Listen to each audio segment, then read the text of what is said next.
All right, good evening everyone, and thank you so much for joining me for Chapter 2. Now what we're doing tonight is we're actually going to combine Chapter 1 and Chapter 2 together. In Chapter 1, the textbook provides what they call a basic statement of financial position, which is not classified between current and long-term, also called non-current. Unfortunately, that financial statement is not permitted under either IFRS or accounting standard for private enterprises, and so I don't like to teach it. I try not to assign it in any way, shape, or form, and if you're doing additional questions, make sure you provide the classified statement of financial position, which is what I'm going to do tonight. You do have homework due, and it will be graded. No, Chapter 1 and 2 are not graded. My apologies.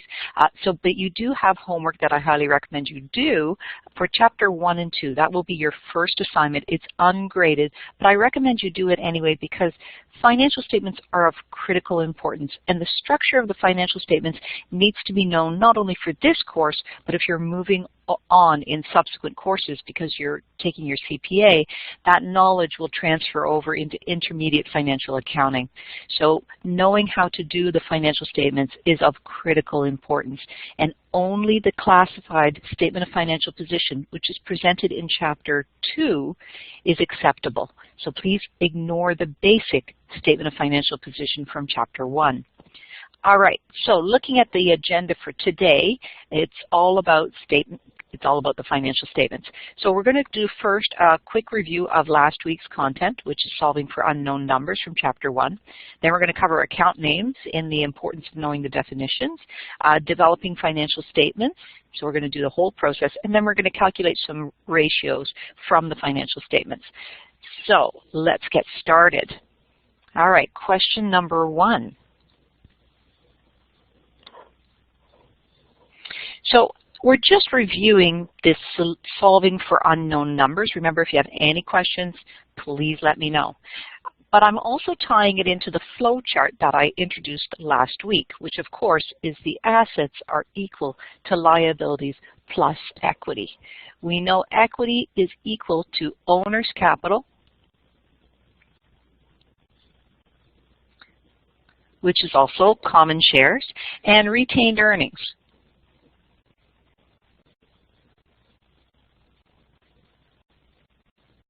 Retained earnings is all the earnings from past income statements added together, less all the dividends distributed to the owners of the company for all past periods also. And so whatever is retained is kept within the company for future development and growth. So looking at a company such as Google, Google has retained all of their earnings for, well, since inception. And then you look at Royal Bank, and Royal Bank regularly pays out dividends. So companies have different methods of attracting investors. So retained earnings, of course, is equal to two things. Opening retained earnings, I'm going to use the short form here, plus profit. Now profit is also called, we can call profit three things. It's also called net earnings, net income, or profit. And I'm using right now profit instead of loss. Companies can also have a net loss or a loss, but right now I'm going to focus on profit. So plus profit and then minus dividends, which is the distribution of some of that profit back to the owners of the company. And that, of course, equals your ending balance in retained earnings. And then we know, of course, that profit is equal to revenue minus expenses.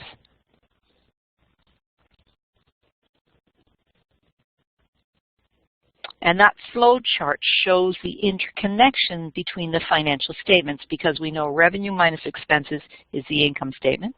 Then we know the changes in owner's capital and retained earnings is the statement of changes in earning. And then assets equal to liabilities plus equity is equal to the statement of financial position. So looking at this question, it gives us quite a bit of information. Owner's capital at the end of the period, which is this number right here, is equal to $85,000. Profit for the period, which is right here, is equal to $19,500. Whenever we're doing a question solving for, I have a quick question. Yes, Michaela?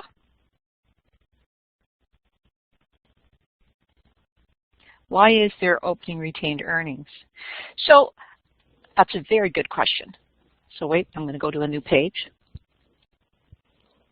So imagine in 2015, a company has income, net income, or profit, equal to $12,000. And it's the first time the company has ever existed. Why didn't they get added to assets? Okay, I'm going to answer that question first. Assets equals liabilities plus equity. Equity is equal to owner's capital and retained earnings. Retained earnings is equal to opening retained earnings plus profit minus dividends. So let's assume the company earns revenues of $10,000. So what do they, wait, I forgot to put revenue minus expenses. All right, I do use an X for expenses because I use E for equity. So let's assume the company gets paid $10,000 for the work that they do. So assets are going to go up by $10,000 because you get $10,000 of cash. And revenue, because you did your job, is going to increase by $10,000. So the revenue that you earn has already been reflected in cash when you receive the cash. This is a double entry accounting system. So every single time we make an entry, we make the entry in two different locations to represent different things. The cash is an asset because you own it and it has future economic benefit, which will help you to generate revenue. It's also due to a past transaction. Revenue has been earned because you did your job. You provided the service to your customers. Now let's assume you pay expenses of $7,000. So if you've paid expenses of $7,000, there must have been $7,000 less in cash. But that equal sign is still there and I've got to reflect it somewhere else. I've consumed or used those resources to help me generate revenue, so I'm going to record expenses of $7,000. As soon as I flow the revenue and expenses up into profit, that's going to be equal to $3,000 of profit. Now assume that I pay $1,000 of dividends. What's going to happen? Negative $1,000 in cash is equal to what? Well, it's equal to $1,000 in dividends. When I flow that up, that negative sign is going to make 3,000 minus 1,000. Brand new company, never been there before, right? It's just going to start with 0. 3,000 plus, minus 1,000 is equal to 2,000 in retained earnings. If I add all of these things up also, it's going to be equal to $2,000 in assets. So the assets are equal to the retained earnings, which flows up into equity and is still 2,000. So opening retained earnings for the next period will be equal to what? Well, the closing retained earnings for this period is equal to 2,000. That's going to move to the opening retained earning. New profit, new dividends, and that's going to produce a new retained earnings. So the retained earnings that's opening is carried forward from the prior period, and it's already reflected, embedded in the asset in each of the individual accounts. Does that help? Okay, excellent. I'm going to go back to that question. Here we go. Let me know, by the way, if I'm going too fast or anything like that, because I realize now I was just speaking very rapidly, and I apologize for that. I get a little excited about teaching, and then I start speaking really fast. All right. I can't for the life of me remember where we were. We were filling in. So the most important thing when we're doing one of these questions is to fill in all the known numbers and then solve for the unknown numbers. So we were just filling in the 19,500 of the profit for the period, total assets at the end of the period. All of these numbers are at the end of the period, so I can simply fill in total assets, 192,000. Retained earnings at the beginning of the period. So I'm getting the beginning of the period. That was 22,000 right here. And then it says total liabilities at the end of the period was equal to 69,500. Now, because I know, I'm just going to change the color for a moment. Because I know assets at the end of the period and liabilities at the end of the period, can I calculate equity at the end of the period? And if so, what is it?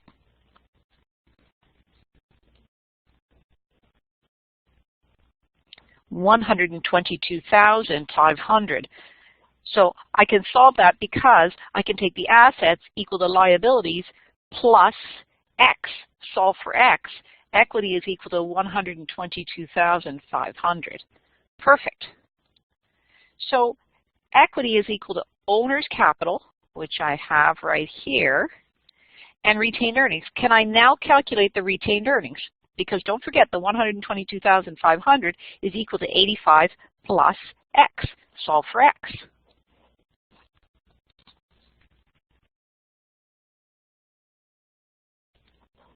I don't have X equal to $4,000. I have $37,500. Kelsey, do you see why? Because I've got $122,500 is equal to 85,000 plus X. X has got to be equal to 122,500 minus 85,000. So X is equal to 37,500. So hopefully that helps to clarify it. So if that is equal to 37,500, and we know opening retained earnings is this, and profit is equal to that, we can go plus, minus, this now becomes our X, equal to this. Can we solve for X? Oh, I see what you're saying. I got ahead of you guys. Okay, that was your dividends. Yes, now that I see it, when I'm calculating it, X is equal to $4,000.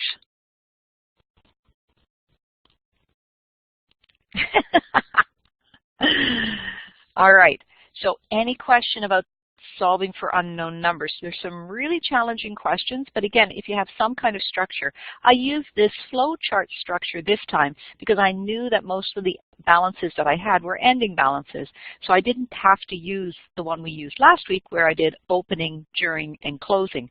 I could have done that though, but this flow chart worked because all of the numbers were from one period of time. Any questions about this, or can we move on to Chapter 2? Just give me a thumbs up if we can move on to Chapter 2.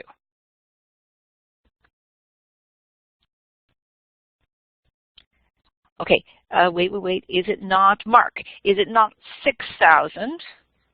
Okay, so I've got 22,000 plus 19,000, 500 plus, no, minus X is equal to 37,500. So if I now take, I'm going to move X over to this side, makes it positive, move this over to that side, which is going to make it negative.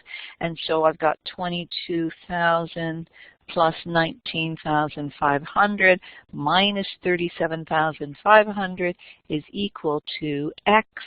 And I'm pretty sure X is equal to 4,000. Are you good, Mark?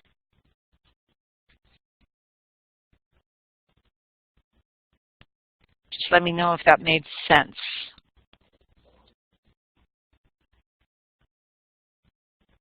I'm pretty certain my math is correct. Okay, got it. All right, excellent. So now let's move on to Chapter 2. So we've got question 2-1, and sorry, I'm going to change the color back. There we go. Without looking at the textbook, define each of the following accounts. Now, why is defining accounts so important? Because whenever we record a business activity, having knowledge of the definition of the accounts that we want to use allows us to analyze the transaction and know immediately which account we should place it into.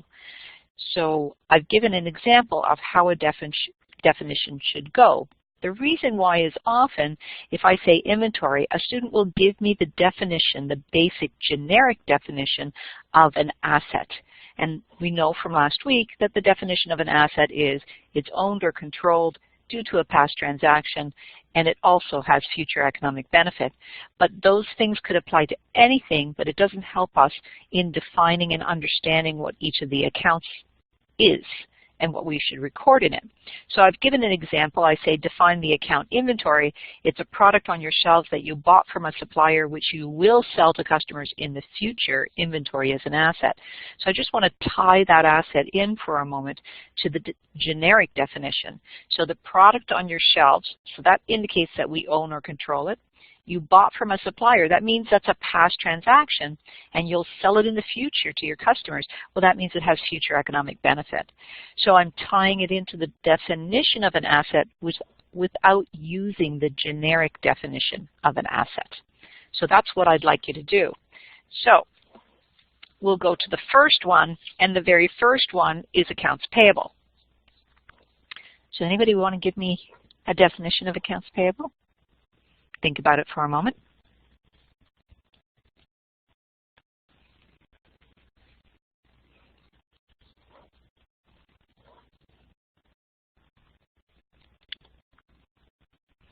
You purchase services or product from a supplier and have received the service or supply and owe them the money. So yes. So I've purchased, which is past tense. So that refers to the fact that a liability only exists if there's a past. All the accrued expenses. Tatiana, no. I'm going to not accept that because the word accrued expenses does not tell me your understanding of the definition of an accounts payable. So wait a minute, I'm going back. Nuala, just one moment. So you purchased services or product from a supplier, so ED indicates the past tense, and have received the service or supply, so again indicates past tense, and owe them the money. So this is an obligation, a future obligation, and it will result in an outflow of resources, which in this case will be cash. So you have tied it perfectly into the liability definition. So Tatiana, the reason why all the accrued expenses, it just doesn't provide me with an understanding and the tie-in to the definition of a liability. I'm just going to go over the definition, generic definition of a liability. Right? It's an obligation that's due in the future, results in an outflow of cash, goods, or services, and it's due to a past transaction. So that's the generic one, but you need to customize it to the actual account. All right. So now, prepaid expenses. Anybody want to give me prepaid expenses?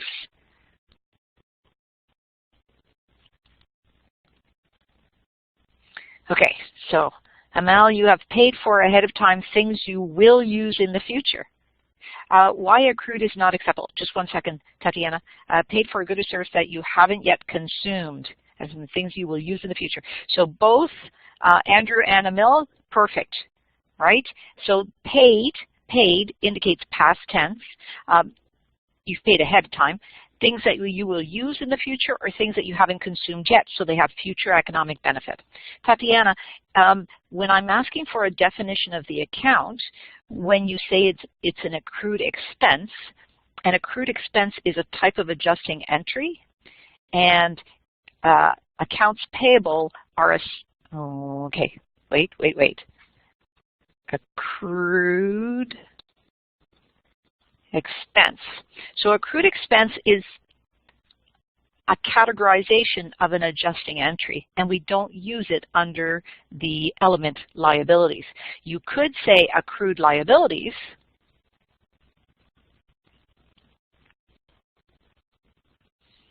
so accrued liabilities is actually an account that is very similar to accounts payable.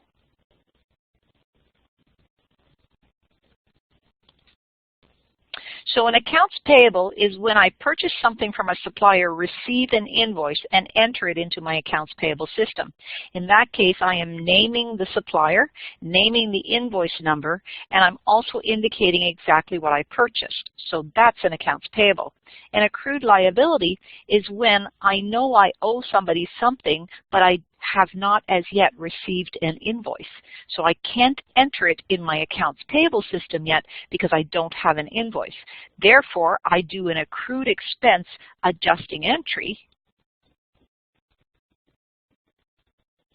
and I record an accrued liability under my liabilities.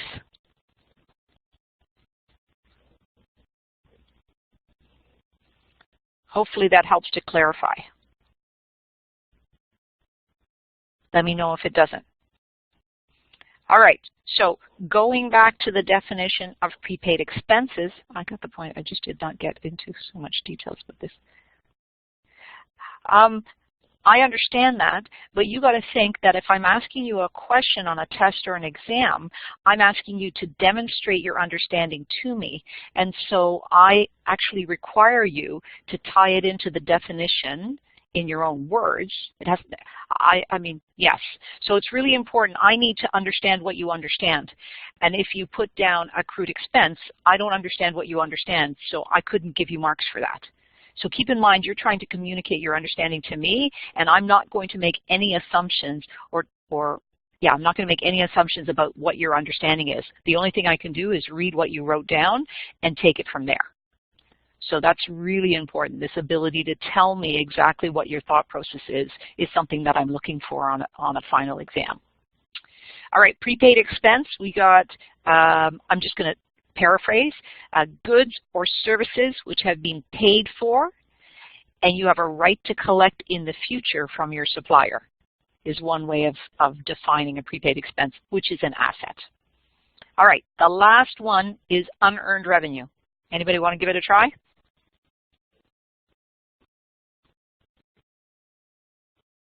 Definition of an unearned revenue. Compensation received for goods or services not yet provided, performed. Outflow with regards to cash flow, yes, but it's a liability.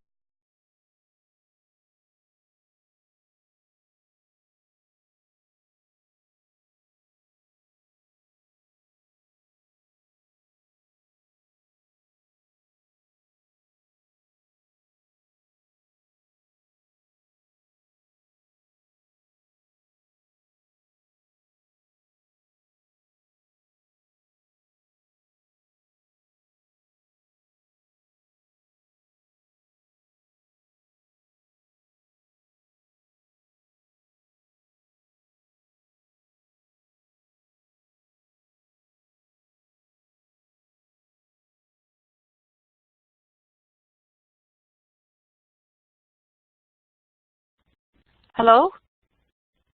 Hello? Oh, okay. Wow. Okay, I had no idea. I kept talking. I had no idea that I had lost. Okay. Okay. Cash received in advance for services or goods to be sold in the future. Goods or services to be provided in the future, Tatiana. So just change that from sold to provided. Because technically you've already sold something, you just haven't given it to them. So I apologize, I lost connectivity. That never happens, but it just did.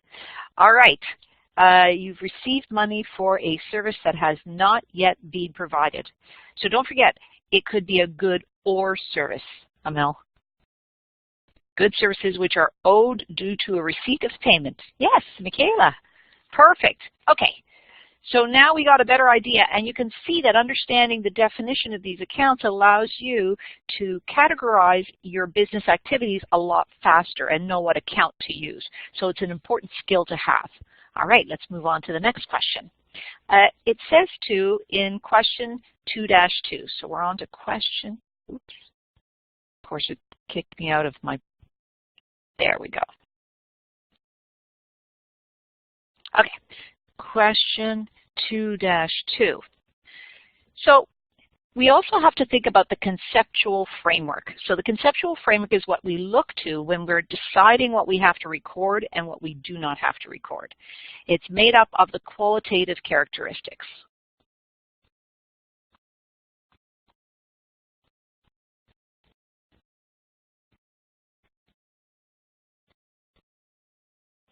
The qualitative characteristics are the most important factor. There's also a cost, kind of an overview of cost, that you have to look at the difference between what it costs you to provide information and the benefit provided to the external users of that information.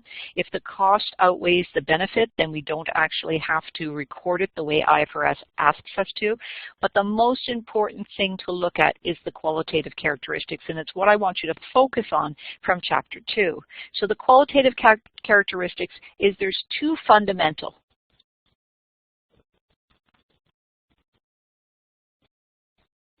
And the fundamental qualitative characteristics are relevance, and the other one,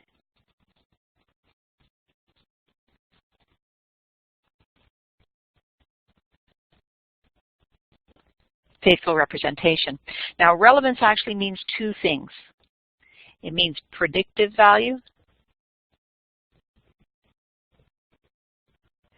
and they now call it confirmatory value, but I'm going to call it feedback value.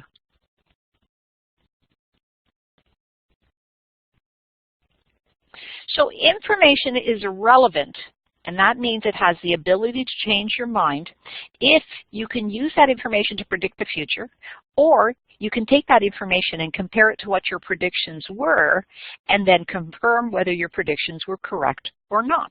So that's the feedback value. Information is not always relevant. Relevance depends on your position as a user of information. I'll give you an example of that. I purchased my house in 1993, which just shows my age, but I purchased my house in 1993 for $215,000, and I live in, kind of a reasonable neighborhood in Mississauga. Now, the house down the street from me just recently sold for $1.4 million. I don't think my house could sell for $1.4 million because I've never renovated it, but I'm pretty sure it could sell for $1 million. When I was crazy. So when I was a child, my parents moved 16 times in 18 years, and I hate moving. I mean, I really hate moving. It's hard for people to understand how much I loathed going to 4 different high schools and 2 different middle schools, and I don't even remember how many elementary schools. My parents were immigrants, and they moved a lot because my father was constantly trying to improve his jobs. So does the fact that my house may be worth $1 million, does it have any relevance to my decision making? And the answer would be what?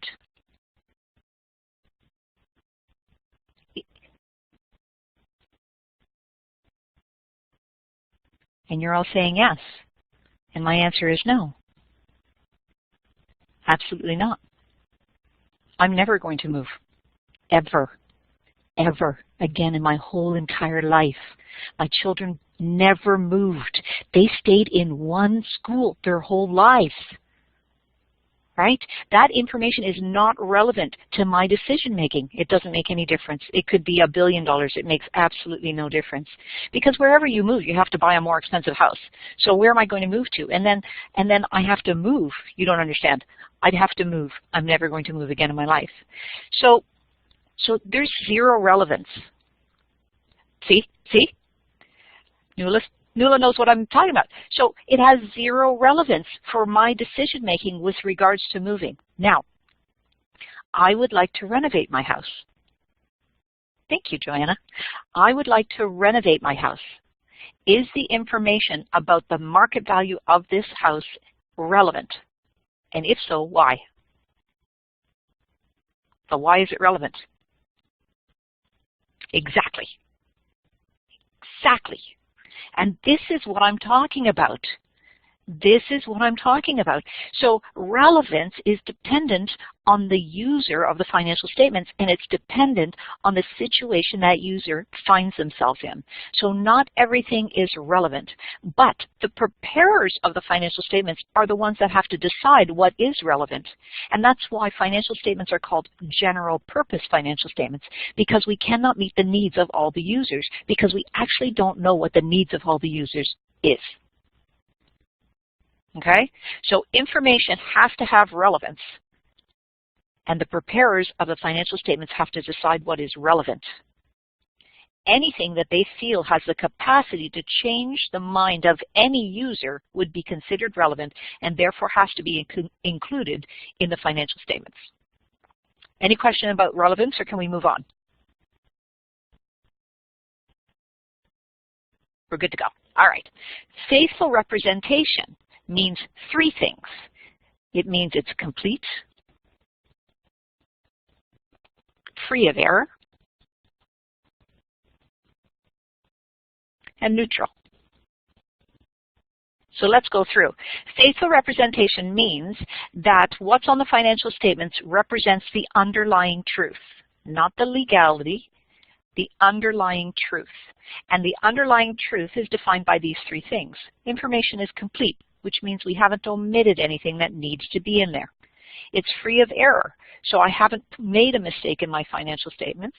And it's neutral, so I haven't thought to myself, my goodness, I need a loan from the bank. I better overstate my revenues and understate my expenses and skew my financial statements to ensure that I get a loan. So neutral means I have not, at the expense of one user, focused on another user. So faithful representation and relevance are fundamental qualitative characteristics, because if the information on the financial statements doesn't have these qualities, then the information provided is not useful for decision making. Next to fundamental is then called enhancing.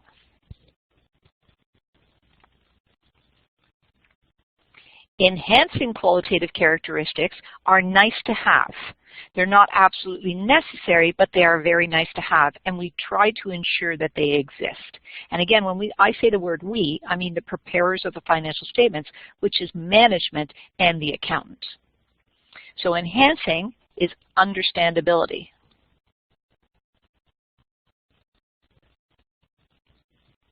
Verifiable. Comparative, and timely. Let's just go through them. Understandable means that anyone with a knowledge of accounting and the economy would be able to read the financial statements and understand them. If they do not have that knowledge, they will hire somebody who does. So understandable doesn't mean that anyone off the street will understand financial statements. That is not what is a given.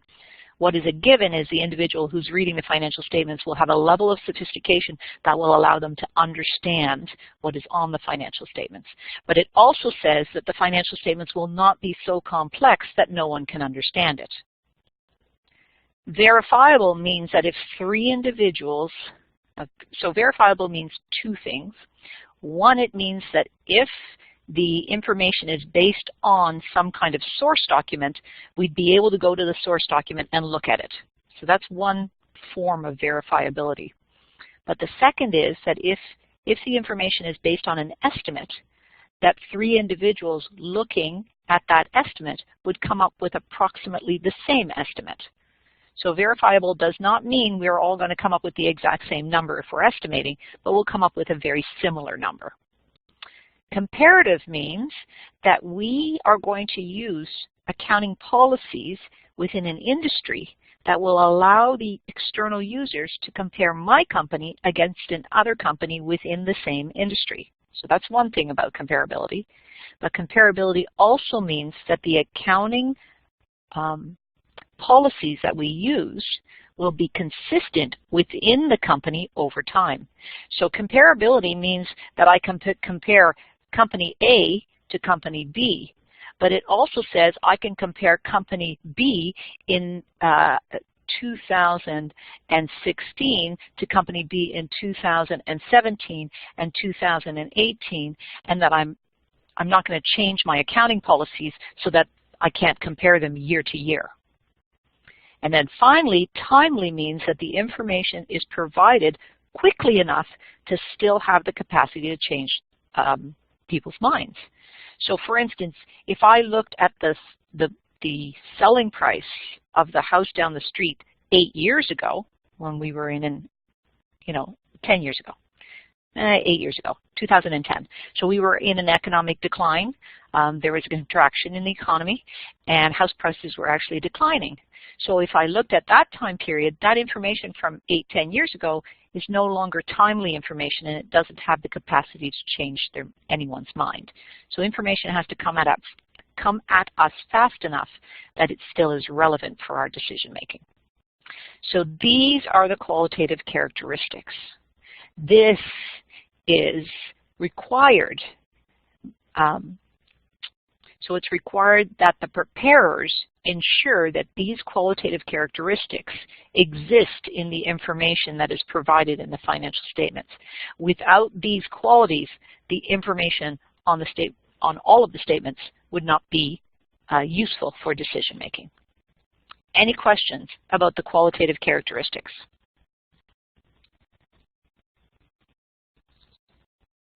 Okay, looks like we're good to go. All right, so often students think that if I ask you a question on an exam, it's going to be a very straightforward question, and it'll be, you know, define relevance or define faithful representation. Do we just need the general idea for tests? So yes, you don't need to memorize this. You need to have a good idea, and you need to be able to apply it. So now, I'm not really interested in the definition. What I'm interested in is your ability to apply this to situations and tell me when a company is violating one of these characteristics. So we're doing question 2-2 right now. It says, a business receives an advance payment from a customer for work that will be completed next year. The business does the following entry. They increase cash and they increase revenue. What part of the conceptual framework has the business violated? Support your answer with reasoning. So now let's think about it. Qualitative characteristics, fundamental faithful representation.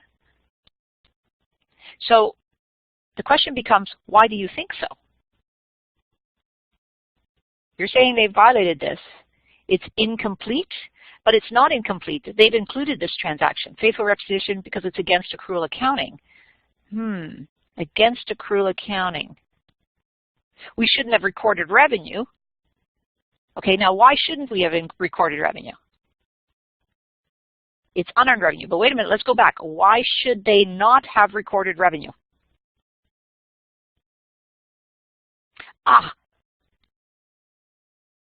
Angelica has got it.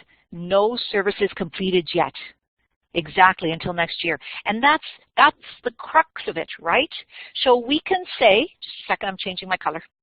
So we can say that faithful representation has been violated.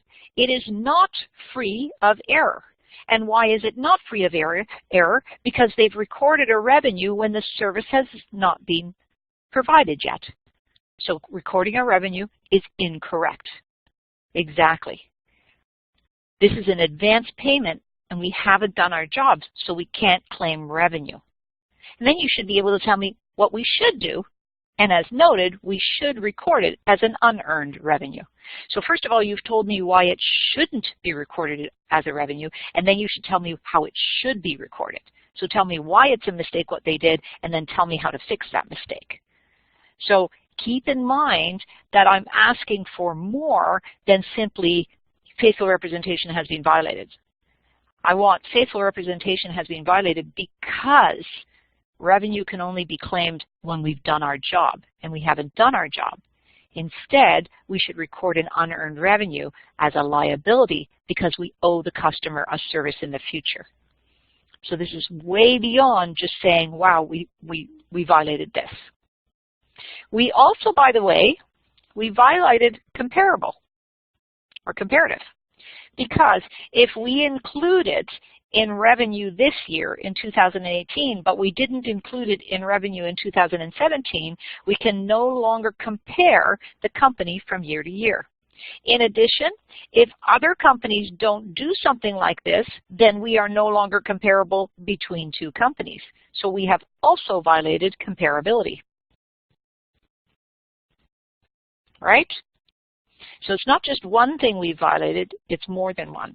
So try to think about how the conceptual framework and the qualitative characteristics tie into things that people or companies do that they shouldn't do.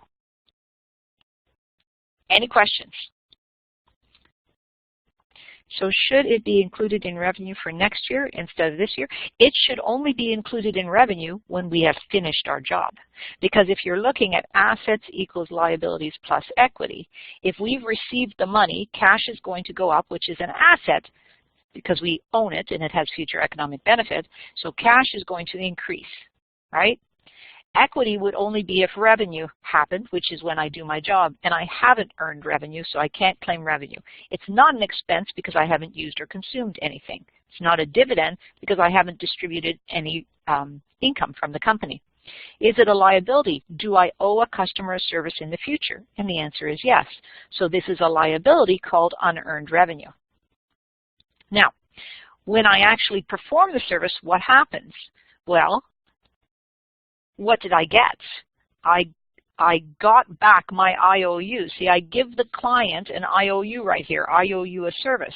Well, once I've done my service, I get back my IOU. So the IOU disappears, liability is gone. What have I done now? Well, I finished my job, so I can claim revenue, and revenue increases equity.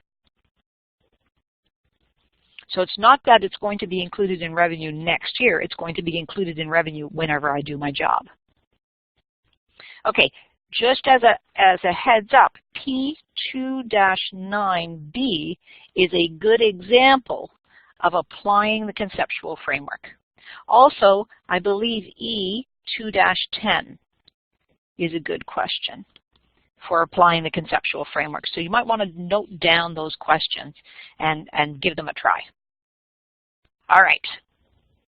So now, let's continue on with the next question. So the next question is 2-3. Wait a second. I'm just going to go to a different color. There we go. All right. Are those what test questions will be like? It can be, yes. Generally, when I'm doing particularly the final exam, I give you a scenario-based question or a scenario-based multiple choice that forces you to think about how to apply it rather than telling me the definition of it. So hopefully that helps. All right, so now I've got question 2-3, and this is really the focus of the webinar because I want to make sure that you know how to do the financial statements. And so developing the financial statements is a real process, and I want to cover that process right now so that we understand that if we have a financial statement question, how do we approach it, and what is the process we use to solve it. So whenever you have a listing, one of the things that I can do is I can give you a listing as a trial balance, and you'll be introduced to a trial balance in you're introduced in Chapter 3 and Chapter 4. So a trial balance is in a very specific order, and it's nice and neat, and it's very easy to produce the financial statements from a trial balance. But that's not what I'm going to do, because that doesn't really test your understanding of producing financial statements. Instead, I might give you a listing like this. This is a random listing of the accounts that have to show up on one of the 3 financial statements, which is the statement of financial position, the statement of changes in equity, and the income statement, also called the statement of earnings. So I just want to go through for one more minute. I know I do this a lot, but just reminding, right? Assets are equal to liabilities plus equity. Equity is equal to owner's capital.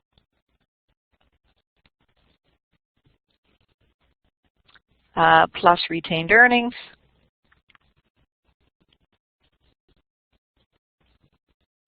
We know that owner's capital is opening owner's capital plus issued shares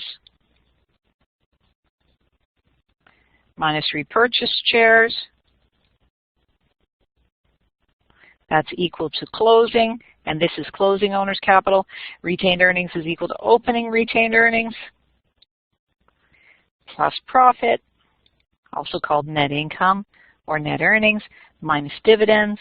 That's equal to the closing retained earnings, which is this number right here. And then profit is equal to revenue minus expenses. I just want to remind you about the interconnection between the financial statements and the elements. So here we go. This is the income statement.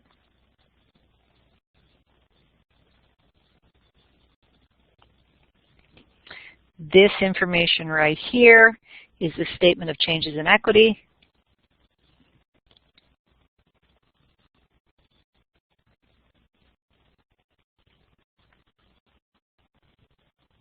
And then this right here, including the ending balances of that, is equal to the statement of financial position.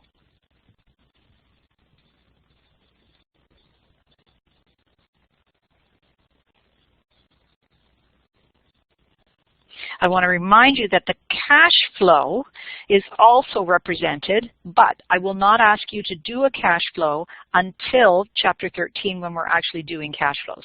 So cash flow will definitely show up as one of the financial statements that's going to be on the final exam. As you can see from the flow chart here, you cannot produce the statement of changes in equity until you have the profit. So you have to produce the income statement first, statement of changes in equity second, to provide you with the equity that you need on the statement of changes, on the statement of financial position, which is the third one. And the last one to do is number 4, cash flow. And I use the short form there, but it's really the statement of cash flows. So that flow and interconnection between the 4 statements is what you have to represent when you are producing the financial statements.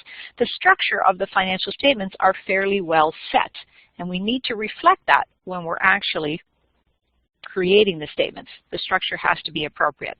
Now, one of the things that happens is you guys produce them on Wiley Plus, which is great because they give you all these blank spaces and they indent it and they make it look really pretty, and you're just really doing drop-down menus and fill in the blanks.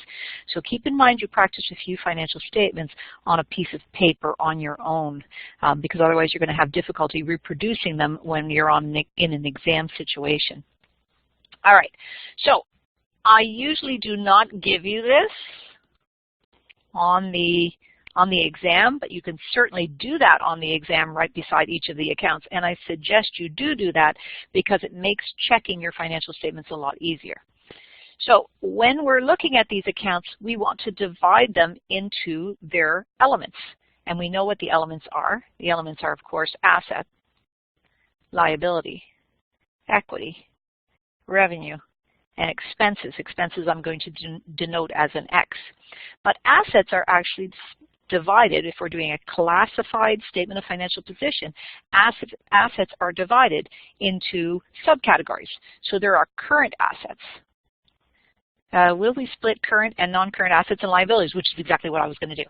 So assets are divided into current assets, and then they have non-current assets. When we're looking at the non-current assets, we can subdivide the non-current assets into things like long-term investments, property, plant, and equipment, then intangibles. You know what? This is too small. I'm going to do it larger. Assets. So we start with current assets. Okay, current assets, what does that mean? It means that they have to be converted into cash,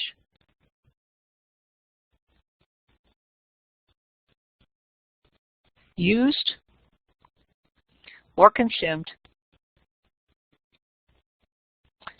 within 1 year. That's current asset. So you have to recognize current assets separate from non-current assets. Now, non-current assets can be shown in 2 ways. I'm going to show you the old style of non-current assets. You can also summarize them, but I'm going to show you the more expanded version. Non-current assets are assets that are going to be converted into cash, used, or consumed beyond the 1 year mark.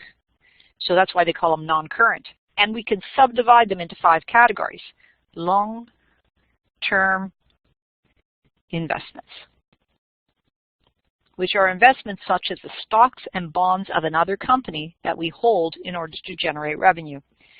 Then next is property, plant, and equipment, things that we will use in order to help generate revenue. Then comes intangible. So these are things like a copyright and a patent, goodwill, which is what we purchase, it's the value above market value for which we purchase another company. And then we have other, non-current assets. And other is any item that doesn't fit anywhere else. So that's the breakdown of assets. Liabilities have a much simpler breakdown. Liabilities are either current liabilities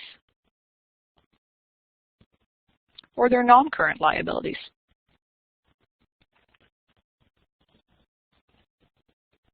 There is no further subdivision. Current liabilities will be settled in 1 year. And the non-current liabilities will be settled beyond 1 year.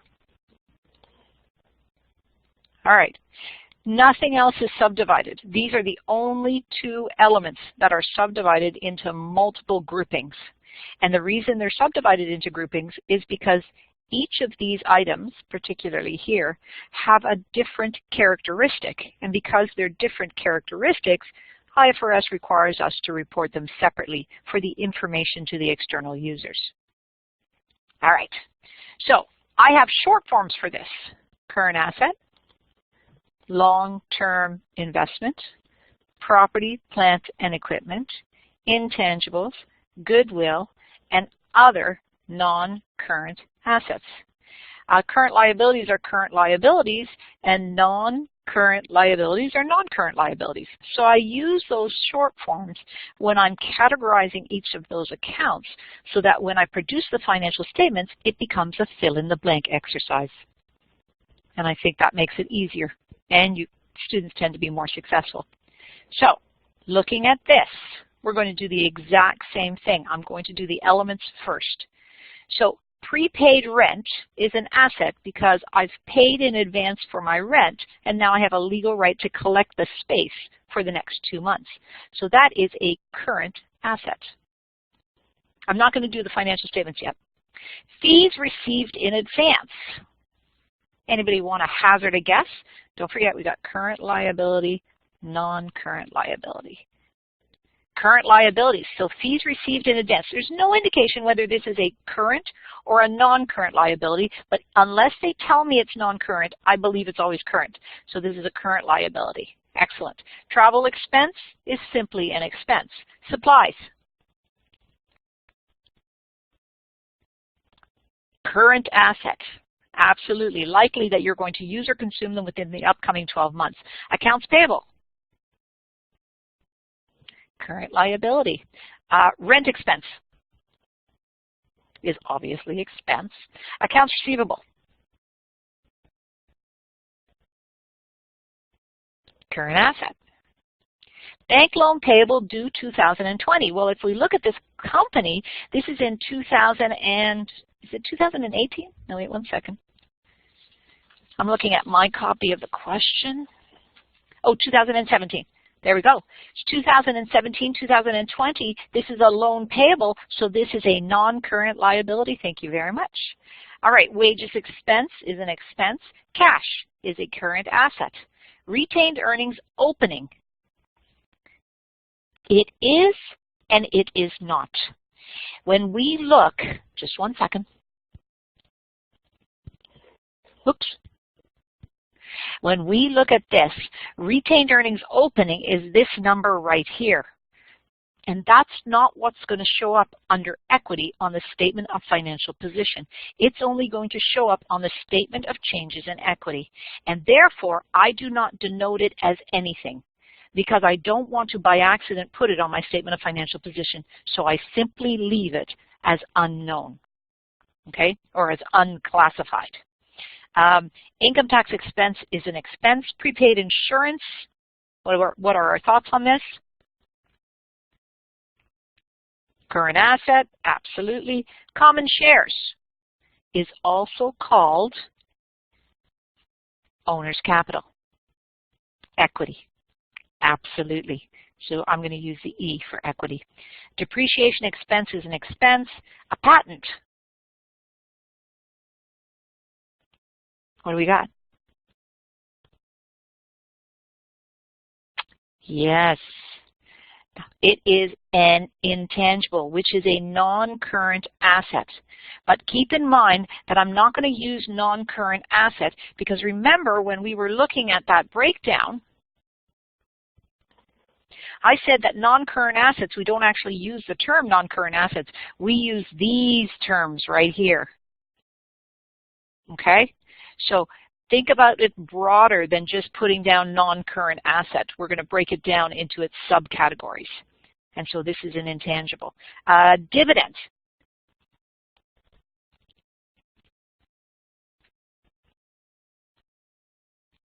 And again, dividends, if we look at the flow chart, dividends are over here, so they don't show up on the statement as an ending number in the statement of financial position, and they're certainly not on the income statement. They're on the statement of changes in equity, and as a consequence, I don't put them under equity because I find when students put them under equity, they end up on the statement of financial position under the equity section. So we don't want to do that, so instead, I don't denote it in anything. So the items that go onto the statement of changes in equity, I don't put anything against. Question, do we have to use your short? No. No, absolutely not. I'm just showing you how I do it. You have to kind of settle in your own comfort zone. So dividends I'm not going to denote as anything because I don't want them showing up somewhere that they don't belong. Insurance expense is an expense. Business license. What do we think about the business license? Philip, exactly. Samuel, this is an intangible. A business license is an intangible asset because it doesn't have any physical form, but it's going to benefit us into the future, so it has the definition assets. Interest expense, of course, is an expense. Don't ask me why there's not a line in between here. Equipment, of course, goes under property, plant, and equipment. Supplies expense are an expense. Accumulated depreciation is property, plant, and equipment. Okay, wait a minute. Is it a current asset? No, it's an intangible. Let's jump back for a second, just so we're all on the same page. Whoa, too far. Okay, this is an intangible, so it's one of the non-current assets that we have. An intangible means that it has no physical substance, but it has a legal right. A business license, when you pay for it, is something that lasts for 5 years, which is why. Can we call this a? No. A Contra Asset account is an asset account that actually causes assets to decrease, but a business license has future benefits, so it causes assets to increase because it has future economic benefit. Service revenue, of course, is a revenue. And then we've got income tax payable, which is a current liability. Oh, sorry, I mean depreciation. Yes, accumulated depreciation is a Contra Asset account, but we can't call it. Oh, okay. So when we're placing it in the elements, I'm just going to clarify this, Suzanne. When we're placing it into the elements, there are only 5 elements. I'm just going to change my color for a second, just so we get this right. Assets, liability, equity, revenue, and expenses. Those are the only elements that exist. Accumulated depreciation is a Contra Asset account under the element assets, but it is still an asset. Are you okay with that? Does that clarify it? Yes. So it is not an element. It is simply a subdivision under the element assets. All right. We could also now note the financial statement, right? Because assets go into the statement of financial position. Liabilities, statement of financial position. An expense goes on the income statement. Current assets, statement of financial position, right? So we could do that all the way down. It's very, very clear what statement they belong in. So I'm not going to do all of them unless there's something you want me to do. Is everybody clear with how you would put down the financial statements if you needed that? Okay, good. If there's any account you don't know where it would belong, just let me know. All right. So now, at the bottom, it says that a total of 5,000 shares were sold during the year for $10,000. We need to, I didn't copy it here because I didn't have enough room. We need to put a box around that because that information is important. And why is it important? And I'm going to show you. So this is issued shares. and issued shares go right here. They are part of what is used to calculate the ending owner's capital, which is going to show up on the statement of financial position. So those issued shares are never going to be on a list of accounts because there's not an account that is going to be called issued shares. As a consequence, issued shares and repurchased shares are always additional information at the bottom of the list. All right, so if everybody's clear on that, I want to walk through the financial statements.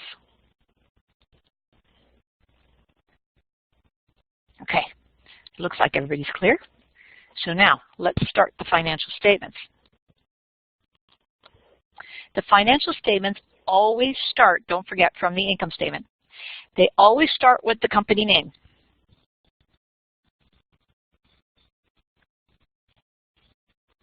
Move on to the name of the statement.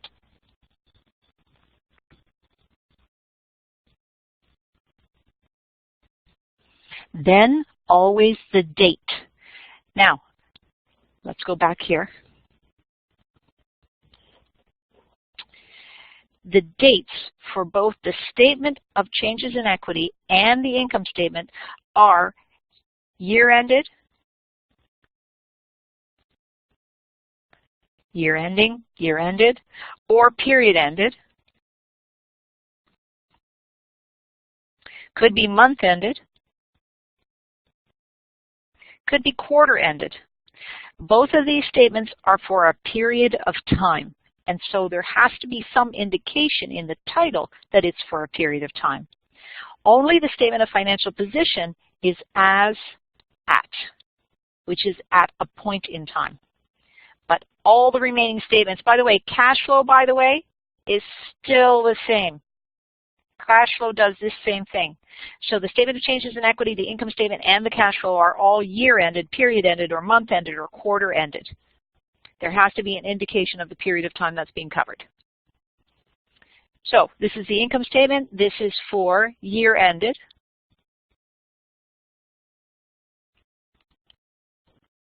Oops, ended December 31st, 2017. All right, those three things are required, and they're required in that order. Then we start off with revenues. In this case, we only have one, service revenue.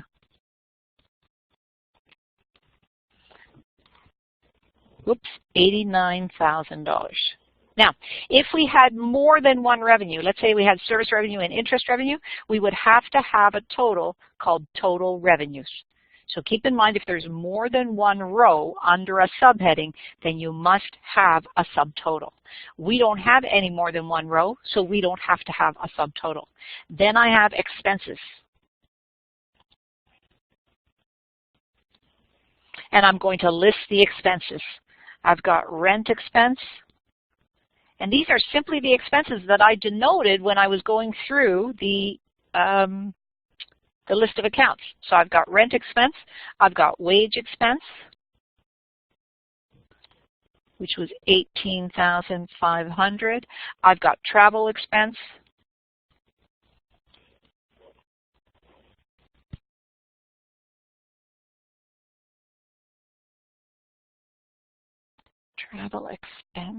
sorry, I lost my place, 8950.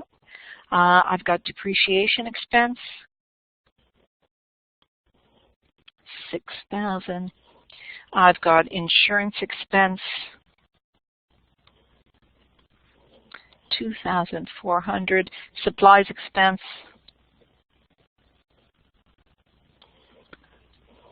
$1,750, and then I have interest expense,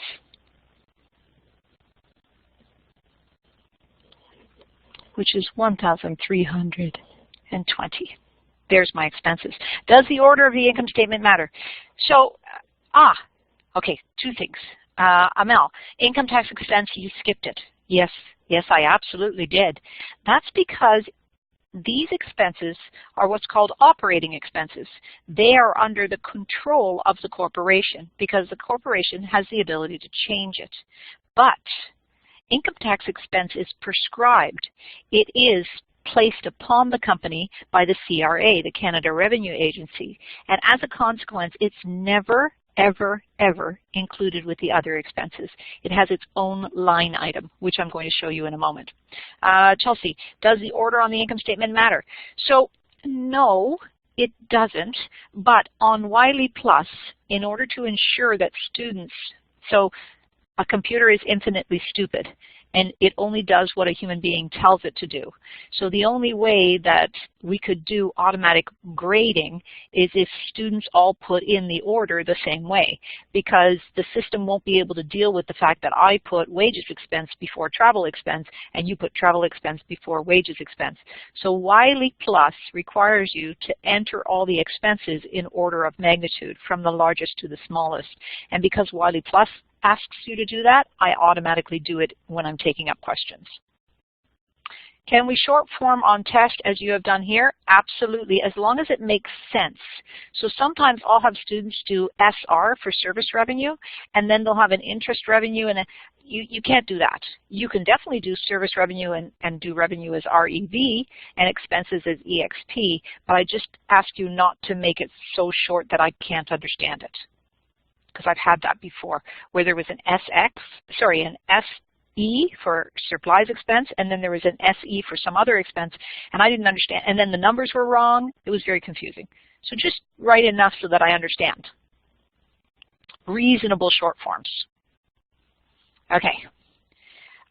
So now I've got total expenses. And the total expenses, I would add all these up, and I believe I've got this right. I think I've got 6520. Now, oh, thank you very much, Nula. Okay, so total expenses. Now, you guys are going to keep going down, but I've run out of space, so I'm just going to jump to the next page, but keep in mind that pretend that I'm just continuing down the page, right? So right after total expenses would come profit before income tax.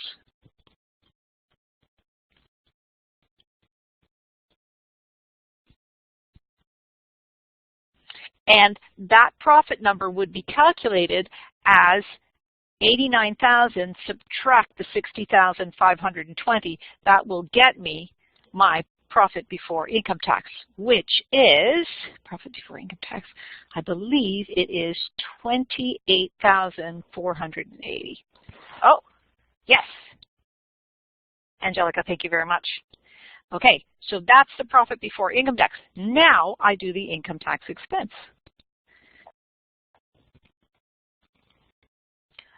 Own line item, separate from everything else, $7,120, and this is going to be called profit.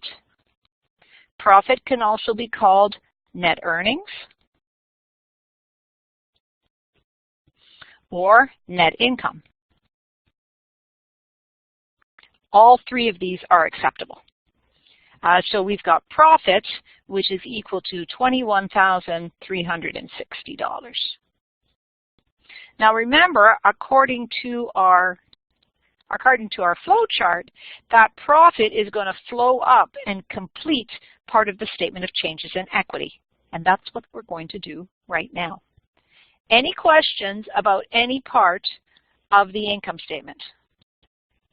Also called the profit and loss statement and the statement of earnings. Or are we good to move forward? What about the comprehensive income? So comprehensive income I'm not going to cover here because it's not really part of introductory financial accounting. I do have a series of videos that shows comprehensive income, but they're more in the intermediate level than they are in the introductory level. So I'm not going to deal with them right now. Okay, Michaela? All right. By the way, I've done this with columns where, you know, the expenses are listed separately from the totals. You could have taken all of this and simply moved it over there, and it would have totally been acceptable. I just do that automatically, but it's totally unnecessary. All right, so we've done the statement, the income statement. Let's move on to the statement of changes in equity. Of course, we're going to start with the company name.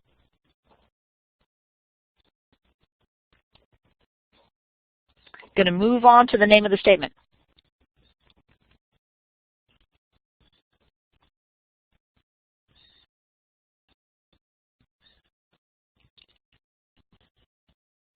Then move on to, again, the dating, which is going to be identical to the income statement.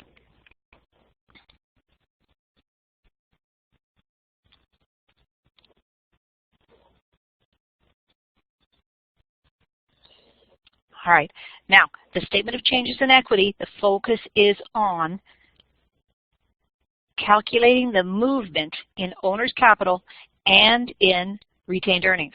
Now, in this case, we're not actually going to call it owner's capital. In this company, they called it common shares, and we're going to use that same terminology. Common shares is owner's capital. So we're going to use the same terms that the company uses. We also have retained earnings.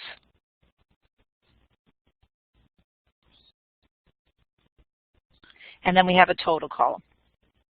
Now again, I'm just going to jump back for a moment. Keep in mind what's going to happen here. I'm going to have an opening number from both of these. Then I'm going to add issued shares into the owner's capital, which this time we're going to call common shares. And common shares is owner's capital. So issued shares minus repurchased shares. So those items are going to be under that column. And then under the column for retained earnings, we're going to have the opening retained earnings, the profit from the income statement, and any dividends that have been paid.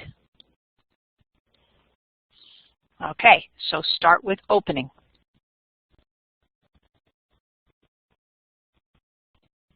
The opening balance for the common shares, we actually don't know what the opening balance is, because if you look at the listing, let's jump back to the listing.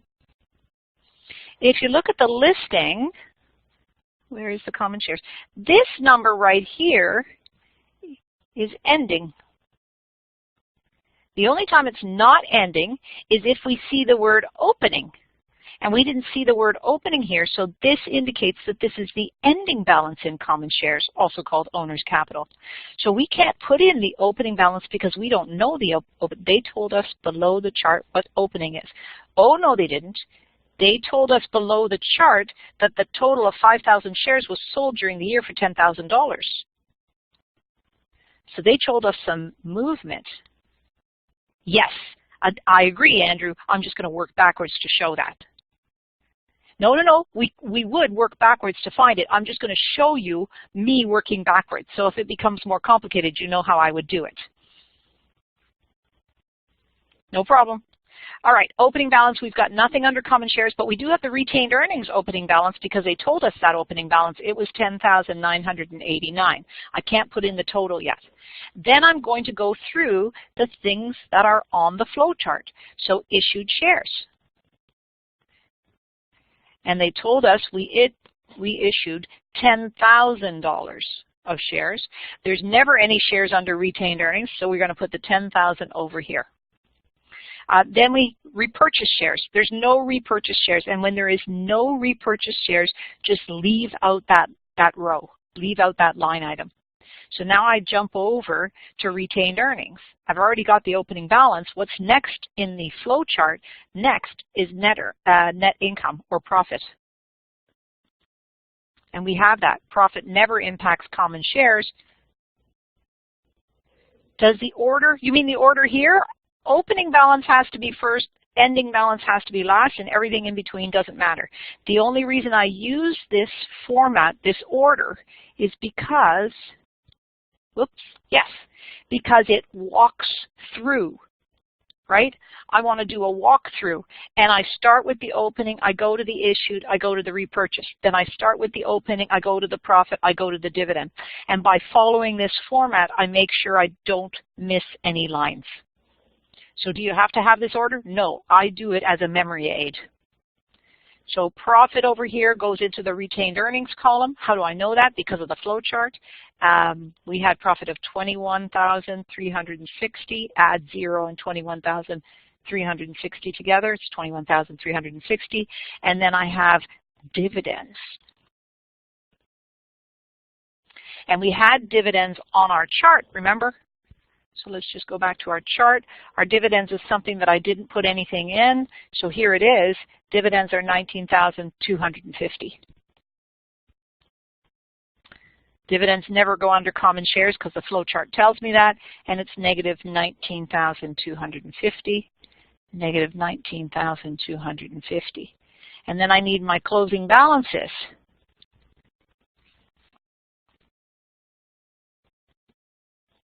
And I have the closing balance of common shares. The closing balance of common shares was 29,500. And it's at this point that I work backwards and say, okay, this is 19,500. I know that because I can calculate it. And some of you guys calculated it way earlier. It's just that I wanted to show how you calculate this. So I've got that. I have to add up the retained earnings because I had the opening balance. So I have 13,099. Hopefully you guys come up with the same number. And then, of course, I can now fill this number in, which is unknown. So that number is 30,489. And now I can add this up, or I can add this across. But whichever I do, they better equal each other. And so this I have as 42,599. This is the statement of changes in equity. It shows how equity changes over time. Any questions? Now, these totals right here, can you please explain how you got the opening balance? So how did I get this? Oh, wait, I've already changed my, just a minute. How did I get the opening balance? I had X plus 10,000 is equal to 29,500, and I solved for X. So hopefully that helps. You're welcome. All right, so now I want to note, again, from the flow chart. Flow chart was number 5. From the flow chart, once I have completed this, what have I calculated? I've calculated the ending balance in retained earnings and the ending balance in the owner's capital, called common shares, which I need for the statement of financial position to complete it, the equity section. So I've got that. I can move forward with the statement of financial position, and I'm going to use this, this, and this using common shares as a title, retained earnings as a title, and total equity as a title on the statement of financial position. I'm going to pull this information directly into the statement of financial position. Let's get to it.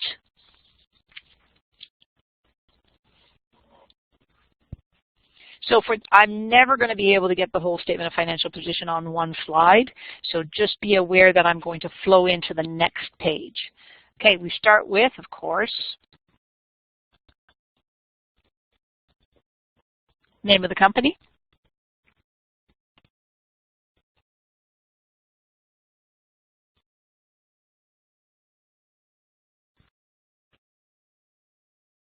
name of the statement,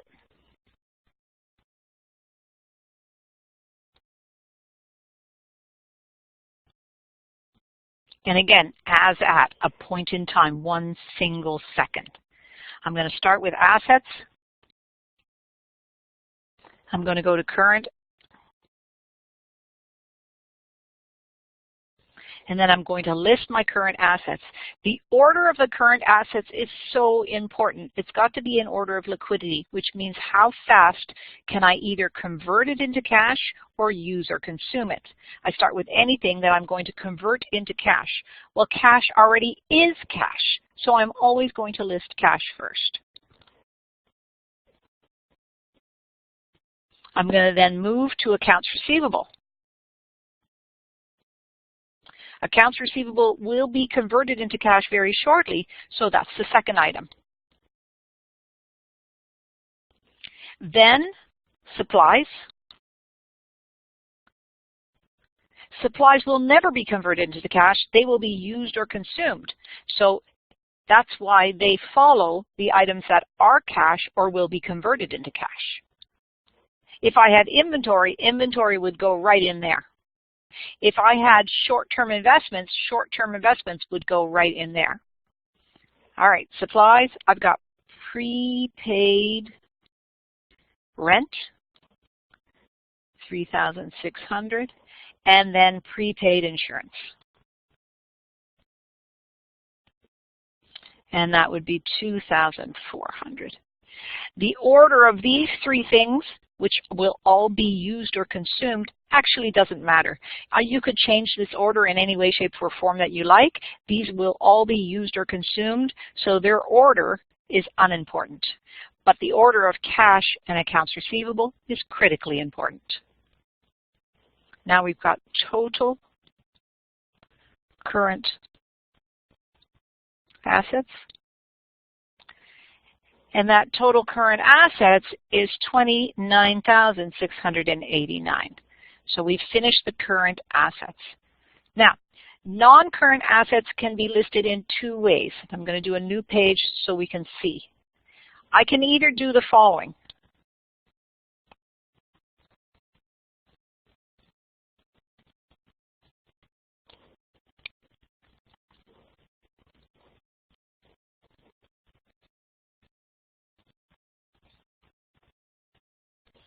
Equipment, net.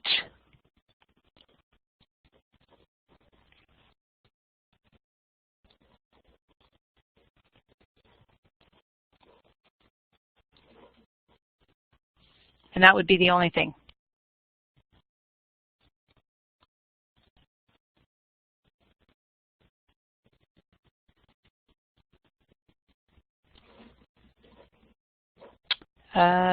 This is, no. 36250. There we go. So this is non-current assets, and then I would have total assets. And the total assets would be the total of the previous assets, the $29,689, plus the total of these assets, $36,250, which is $65,939. So this is where I summarize each of the subtotals. Okay, wait a minute, Chelsea, just a second. So this is where I summarize each of the subtotals under non-current. So I don't have the details of equipment, and I don't have the details of intangible assets. This intangible asset is actually made up of two things, right? It's made up of both the patents and the business license. And the equipment is actually made up of the equipment and the accumulated depreciation account. So I'm summarizing these things all into just a package, one number. And any information that would give us the details would be in the notes to the financial statements. So this is when we summarize the non-current assets. We give one line item and then a note to the financial statements, which gives details. I don't particularly like this. I think the details should be on the statement. And if they are on the statement, then I will eliminate two things. I'm going to eliminate the heading non-current assets, and I'm going to eliminate the total non-current assets. So I've just shown you the summarized. Now I'm going to show you the detailed version. Both of these are correct with regards to the statement of financial position. Okay? So I'm going to do the one that I prefer. So this is acceptable, in which case you have to have this and you have to have that. But I'm going to show you my style now. So the one that I do is the detailed. So after, I'm going to jump back. So don't forget, I'm at this point, I got total current assets. I now put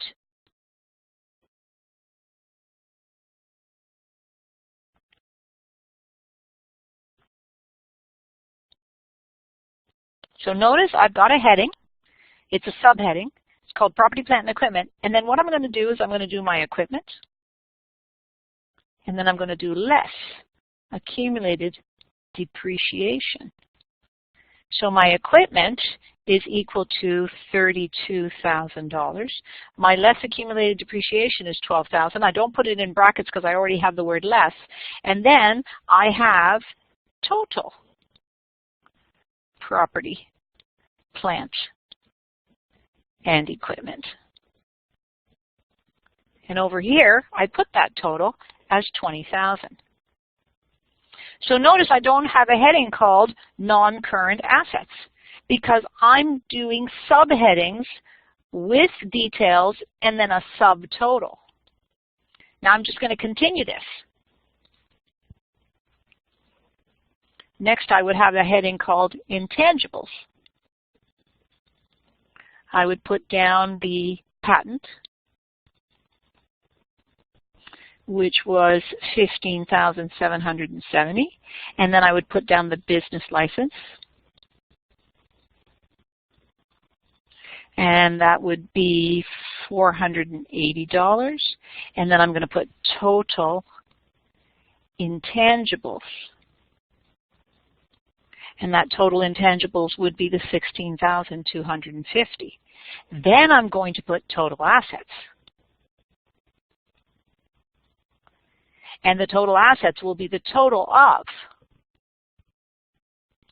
the $29,689, the $20,000, plus the $16,250, which is $65,939. Notice, regardless of which method you use, the summarized method, which looks like this, or the method that shows everything, such as the property, plant, and equipment, and the intangibles, the total assets end up being exactly the same. If I use the summarized version, I absolutely must provide the details in the notes to the financial statements. Any questions about these two versions? Or are we good to go on?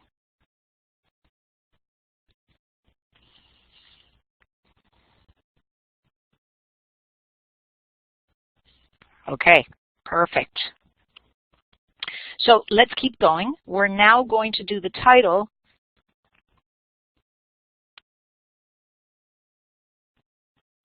Liabilities and equity. So notice this is following the accounting equation, assets equals to liabilities plus equity. We're going to do current liabilities.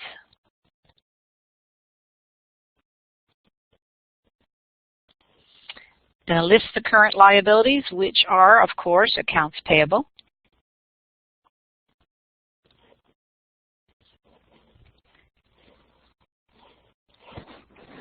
Whoops. I thought we didn't, I got total assets of 60 for the detailed one. What? Did I do something wrong in the detailed one? You got total assets of 60. Did total assets of 60, did I add something wrong? Oh, okay. Okay, now I'm here. Yes. Okay, accounts payable, direct from the listing. Remember, we had that listing. So what did we have next? Oh my goodness.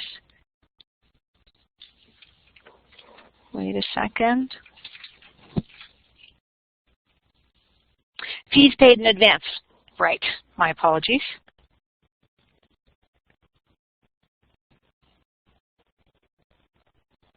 Fees paid in advance, which was $3,500, and then income tax payable.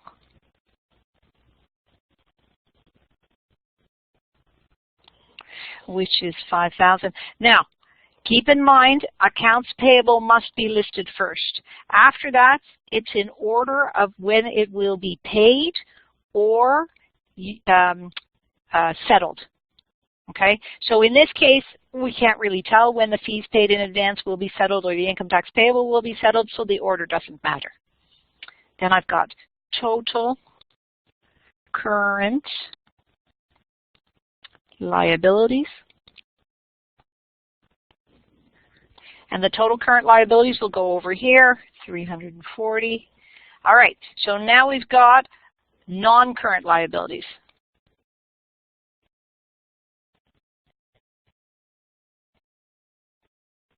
So in this case, we do have a non-current liabilities. We have to have that title. There is only a split between two things in liabilities, current liabilities and non-current liabilities. There's no other split. So there's no choices here. And then we have a bank loan. For the current assets, what are the ones that always go at the top? Cash, accounts receivable, and short-term investments? Oh, no, it's cash, short-term investments, and then accounts receivable. Because short-term investments can be converted into cash in about 3 days, but accounts receivable may take as long as your credit terms to collect. So it's always cash, short-term investments, accounts receivable, inventory, and then all the other things which are prepaid. Supplies, prepaid rent, prepaid expenses, all of the rest.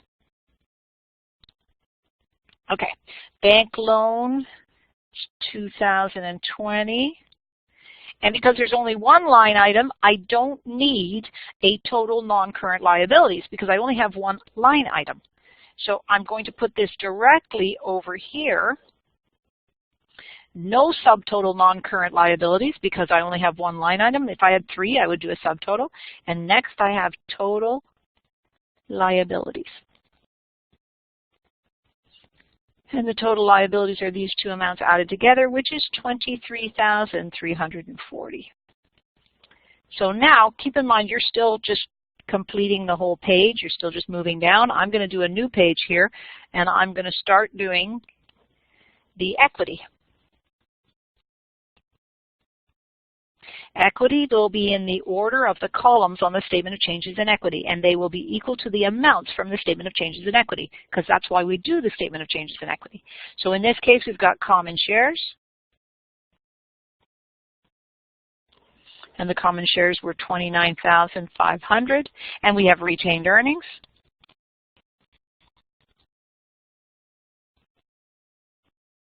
And the retained earnings were $13,099. That comes directly from the statement of changes in equity. And then we have total equity, which is exactly what I told you we were going to have from the statement of changes in equity. Total equity, of course, is the $42,599. If we go back to the statement of changes in equity, which I think is here, $42,599, all the numbers are identical, so it's perfect. So now the final thing, total liabilities and equity. So that's the total liabilities which we had on the previous page. Right here, total liabilities of the $23,340. Add in the equity of the $42,599, and guess what? $65,939, and if we look at this, this had better be equal to the total assets. And it is. Perfect statement of financial position. Excellent. All right. Any questions about this at all before I analyze these financial statements, or are we good to go along to the analysis? I'm just trying to find my page. Everyone good to go? Excellent. Remember, you can always just give me a smiley face or a thumbs up. All right. So let's just answer these questions. What is the business's working capital? So how do we calculate working capital? Because we're not going to be able to know the business's working capital unless we know how to calculate it. Wait a minute. I've put all my pages down without looking where I am.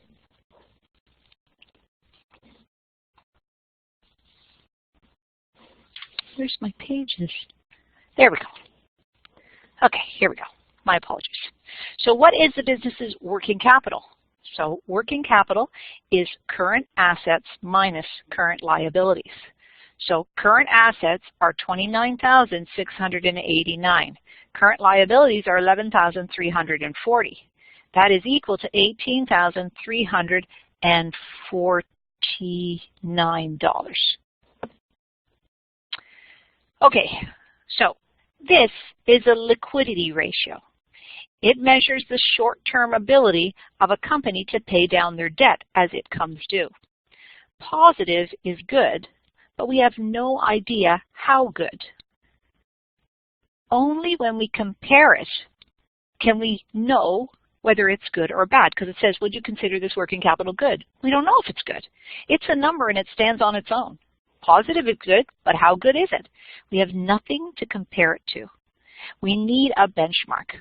Well, the problem with working capital is that it's impossible to compare because it's an absolute dollar number.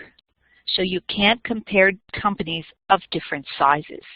We could look at the trend within one company. So I could look at last year, this year, no, 2 years ago, last year, and this year to see a trend, but I cannot compare working capital to other companies because as soon as the company changes in size, the absolute dollar value makes it so that it is not useful for comparing companies.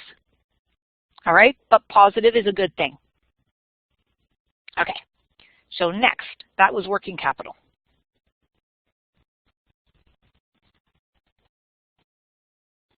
And almost nobody uses it because of its drawback, right? There's no comparison between companies.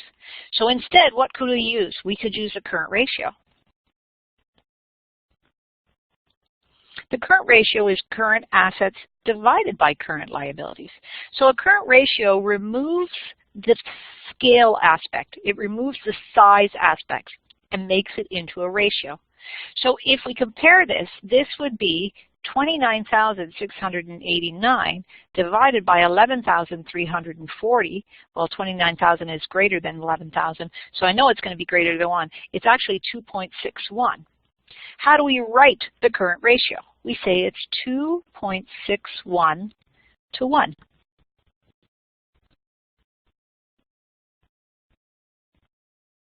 Okay? Now, remember the equation. Assets are equal to liabilities. So what does this ratio mean? It means that for every $1 of liabilities, we have $2.61 of assets. Is that good? And the answer would be, yeah. As a rule of thumb, we need a 1-to-1 minimum. So this is good. But how good it is depends on the industry and the trend over time. So what I would want to see is I would want to see this same company and their current ratio over time. I would want it from 2015 and 16 and 17 so I can see, is the current ratio improving?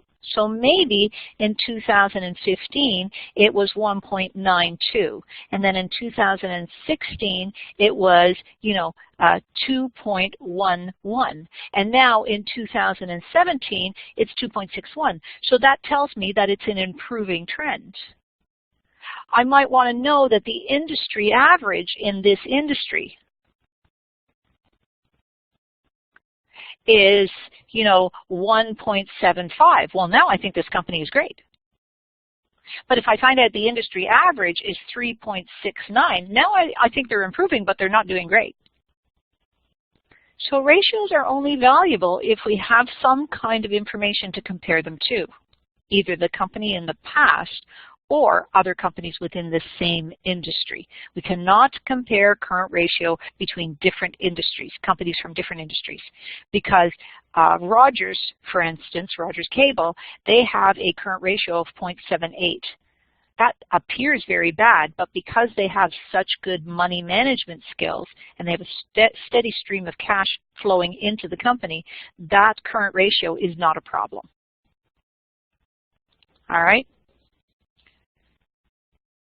So we still have to have comparatives in order to determine just how good it is. All right, moving on. Remember, you can stop me with any questions that you have. How do you find out the industry average? They're published. You can go in, and if you went onto Google and you typed in what is Air Canada's current ratio, there is a site or multiple sites on the internet which will give you not only the current ratio of Air Canada, but the current ratio for the industry. All right. Now, next, is the business profitable? Well, the answer is yes, we know it's profitable because we know the income is $21,360. What is their profit margin percentage? Also called profit margin. A profit margin is calculated as profit divided by revenues.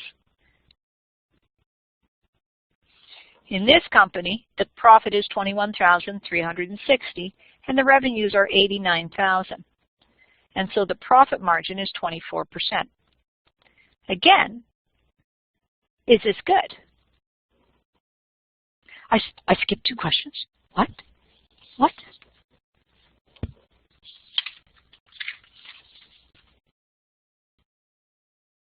Oh my goodness. Okay.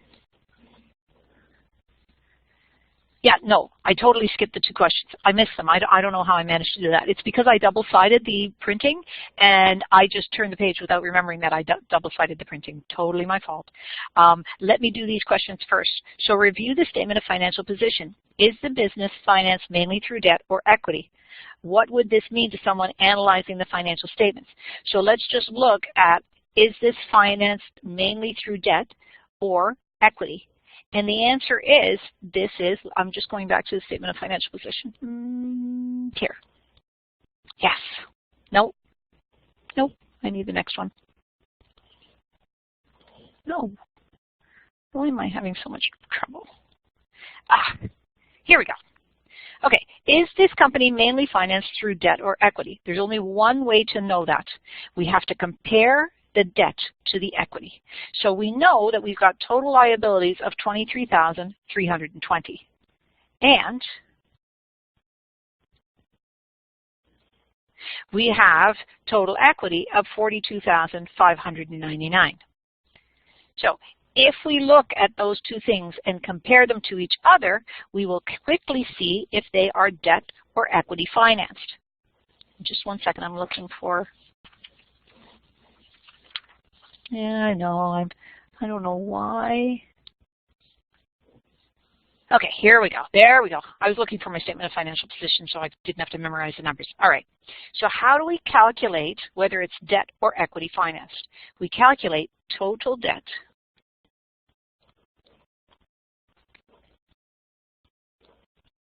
over total liabilities plus equity.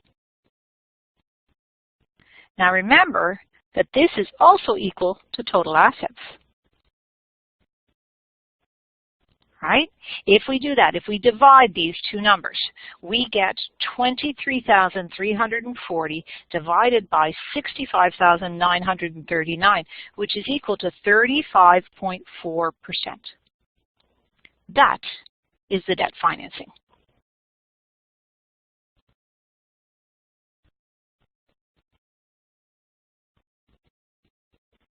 What does that mean? Well, it means that every dollar of assets, 35.4 cents has come from debt.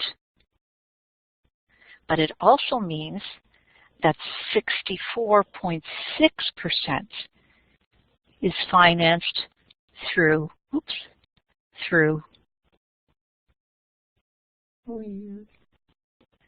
equity. I can calculate that. I don't have to. I can just take 100% and subtract 35.4. But I can calculate that by taking the equity, 42,599, and dividing it by 65,939. So I can tell how much of the company is financed through debt, 35.4%, and how much is financed through equity, 64.6%. So the company is mainly financed through equity, which is good. Why? Because debt has to be serviced, which means we have to pay interest. And paying interest is a continual outflow of cash. Equity does or can result in dividends, but companies can choose not to pay dividends. So keep in mind, right, when I look at equity financing, I don't have to service it. I can pay dividends if I want to, but the company doesn't have to. What about the debt divided by the equity equation? So, so you're saying take debt, 23,340, and divide it by equity, which is 42,599? What is that calculation?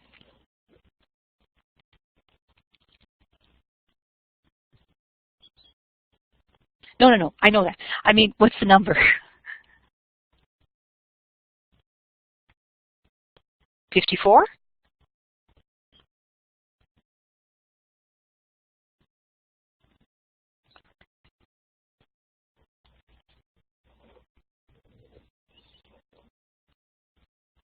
I agree that it's 54. I'm just wondering what it's showing to me.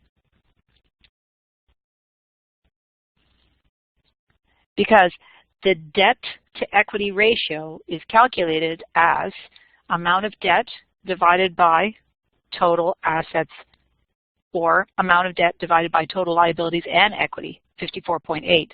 Okay, 54.8. But the debt to equity ratio is calculated like this, because it tells us what percentage of the assets have been purchased through debt financing compared to what has been purchased through equity financing. And I'd prefer if you use this method to calculate the debt to equity ratio, which is the one that's most common. So now, I'm rethinking my thoughts. Wait one second. Oh, okay. So why do we prefer equity financing? We don't have to pay. So equity divided by total assets, or debt divided by total assets. Now keep in mind that total assets is equal to total equity and liabilities added together. So we're actually dividing it by total liabilities and equity. But we just call it total assets because the numbers are the same. Okay, so why is debt financing problematic? Debt financing is problematic because we have to service the debt by paying interest, which is a continual outflow of cash. In addition, debt matures, and then you have to pay back everything. You have to pay back the principal. So in the end, there's a large outflow of cash. But when investors purchase the company's shares, we don't have to give those shares, we don't have to buy back those shares from the shareholders.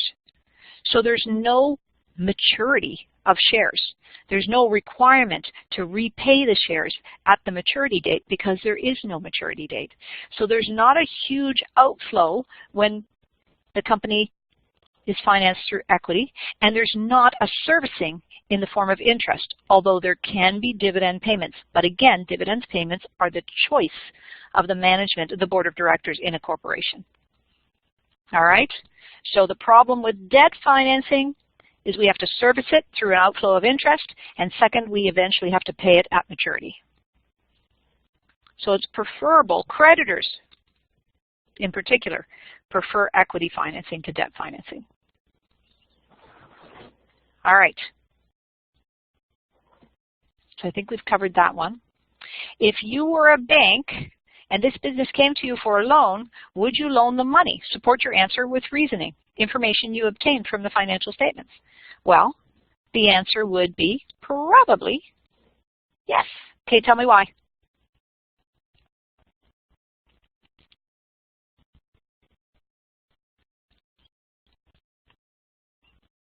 Liquidity is good. Ratio is 2.61. Nicely done. They've run the business with a profit, mostly equity, and it's reasonable that they can pay back their liabilities because they're not heavily debt financed. Absolutely. Then look at the composition of the assets too. So wait one second. We're looking at the composition of the assets. No, that was too low. Look at the composition of the assets. Cash and accounts receivable are a large part of the current assets. So it indicates that they have high assets, right? Current assets. These two are either cash or converted into cash. The remainder are going to be used or consumed, so we don't want to look at that.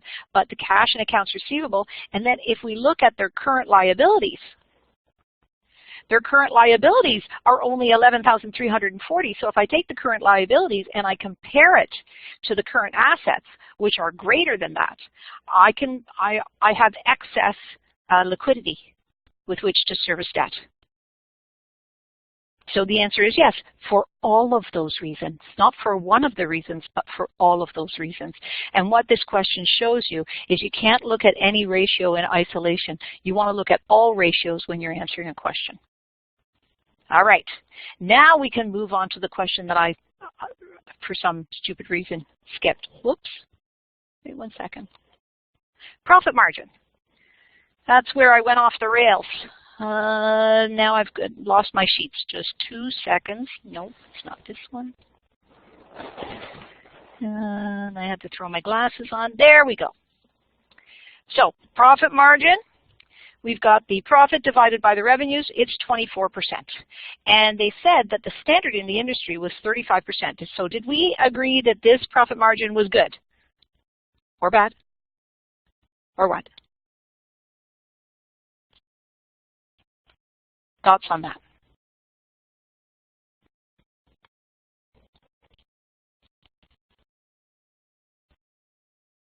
Exactly.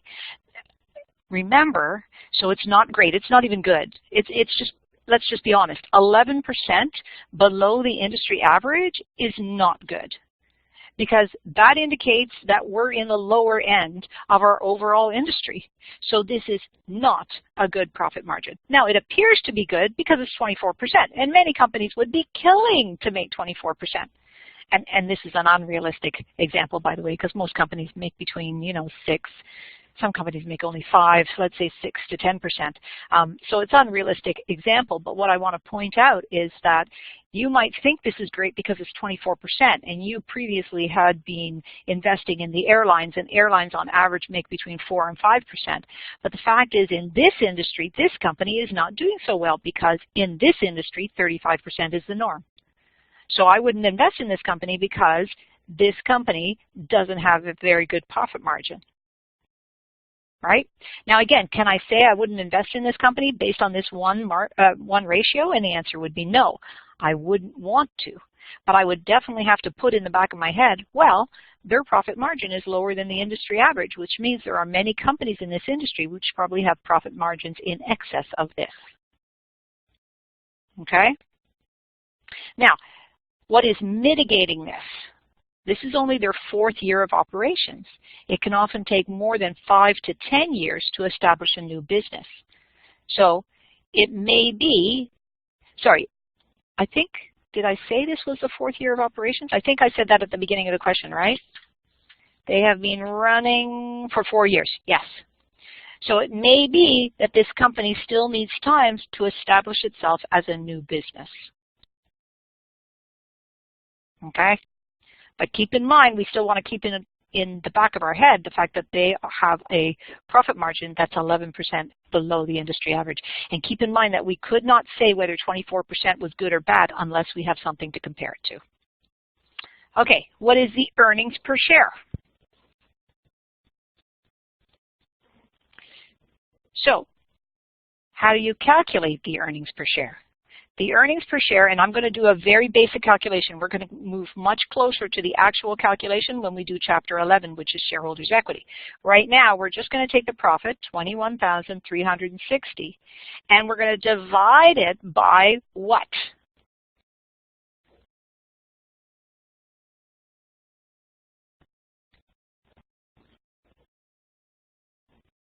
Weighted average number of shares, the number of common shares. So if we look at our information available, I think I gave this information in the question. Just 1 second. I know I gave it in the question. 5,000 shares is how many we sold. I should have there it is at the bottom. The weighted average number of shares is 12,250. Thank you. All right, so what is the earnings per share?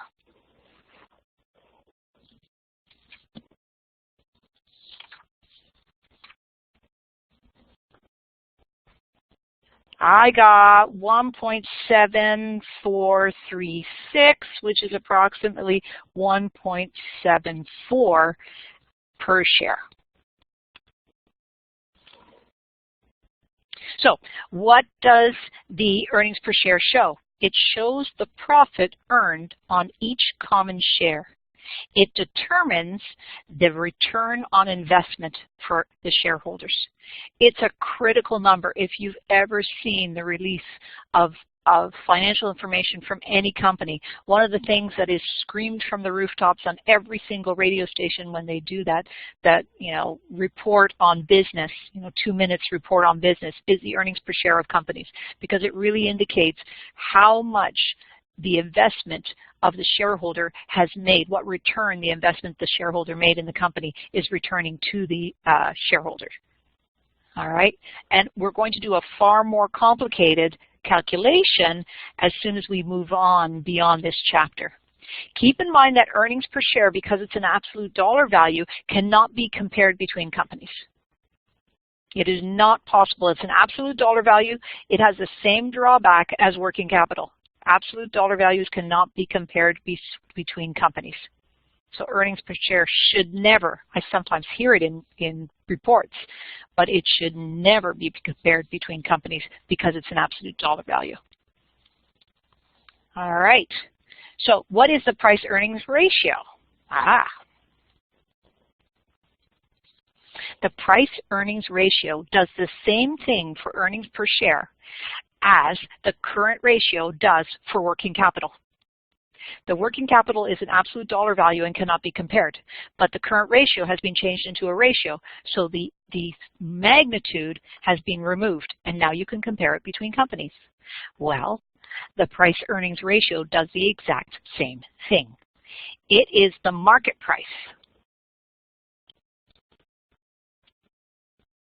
per share divided by the earnings per share. And in this case, the market price per share, which is given to you at the bottom of the chart, is $4.82 per share.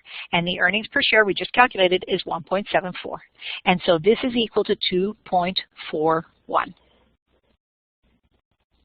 So it makes different companies comparable, because again, earnings per share is an absolute dollar number and can't be compared. It shows investors, it really shows what investors expect of the company's future profitability. It's very much affected by investors' impact on the share price. So let me give you an example, just to clarify what this means. This share price is impacted by what investors believe will happen in a company. If investors believe that great things will happen in the company, they will bid this up.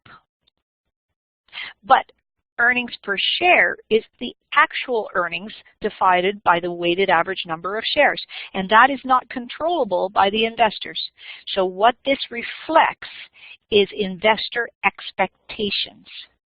If investors expect a lot, the share price will increase, and the price-earnings ratio will then the price-earnings ratio will then go higher. Right? Sorry, I don't know why I did that. The price-earnings ratio will then go higher. Let's do an example. Assume that these shares are bid up to $6. Earnings per share has not changed. So if we do the math here, and for some reason I can't find my calculator. Why is that? Because I don't know. Somebody want to calculate that for me? Because I can't find my usual trusty calculator, which is right here under my papers. Oh, 3.45. So notice that investors' expectations of what's going to happen in the company in the future has caused the price of the shares to increase. And as soon as the price of the shares increases, but the earnings per share stays the same, then the price-earnings ratio goes up. So it really does show the impact of shareholders' expectations. All right, I believe that is it for this evening. I know I threw a lot at you. Do we have any questions at all?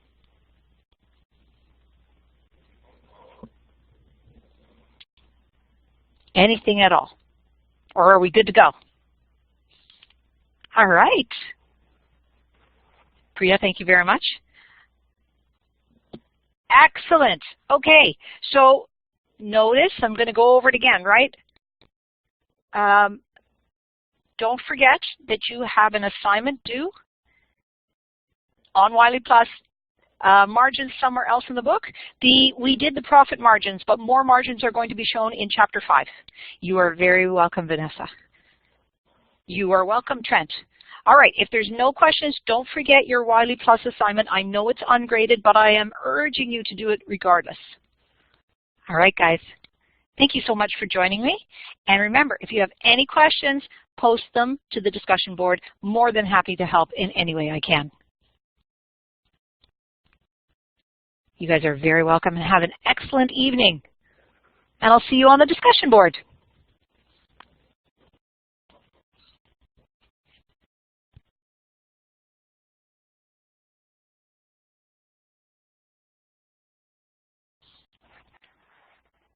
Good night, Nuala.